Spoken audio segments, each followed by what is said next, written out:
city's full of places with defined purposes. The law and accepted norms keep those places in conformity with society's values. But littered amidst the real estate of Montreal is a horde of derelict places. Their cost of renovation exceeds their value of use. They're abandoned, but they're not empty.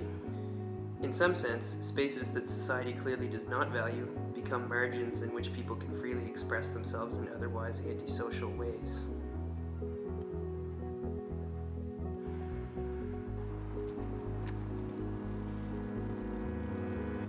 During a walk through this former leather tannery in Saint-Henri, I discovered these.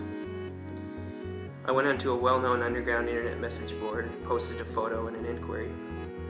Within 10 minutes, I was helped trace the paintings back to Jean Labourdette, a man known in the streets as Turf 1.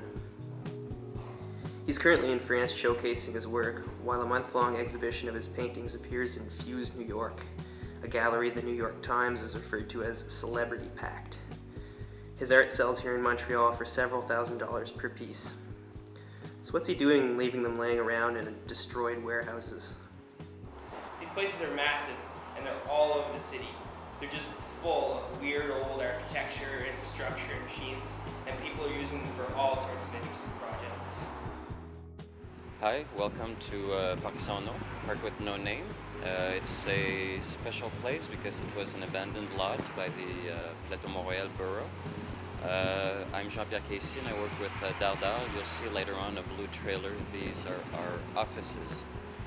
We work from there. We organize visual arts, public art, intervention, performance, sculpture. We are in the sites where the public art is being presented. We are part of the daily life of the neighbors. Stone cutters made them from stones, chosen specially for you and I, who live inside. You'd be surprised how easy it is to get into these monstrosities.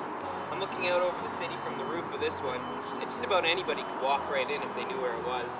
By reclaiming abandoned spaces or unused or underused spaces, we contribute to the urban development of the city in the sense that here it was a space that was closed off to the public, now it's open. And it also gives new meaning to the artwork. Because I'm not very much a fan of gallery spaces, but the gallery spaces are good laboratory spaces because you control who's coming in, but also you have white walls, you have they are good to experiment in, but they are far from the daily life, they are far from what's happening and what's transforming.